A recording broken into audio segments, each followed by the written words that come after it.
بعض الناس يثني على بعض الدول وفيها الزنا واضح وفيها التعري واضح، ويثني على بعض الدول وفيها كفر وزندقة، ويثني على بعض الدول وهي كافرة اصلا.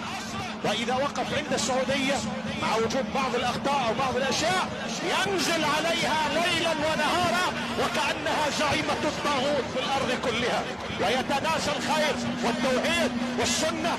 ان اليمن بما فيها من نشر السنة كان من اسبابها خروج اهل السنة من المملكة العربية السعودية ونشر السنة في اليمن. سلوا العلماء في اليمن اين تعلموا، سلوا الخطباء في اليمن اين تعلموا، سلوا الدعاة في اليمن. روح الى بيتك وانظر الى مكتبتك، اكثرها من المملكة، اكثرها من السعودية، نشرت الخير والفضل.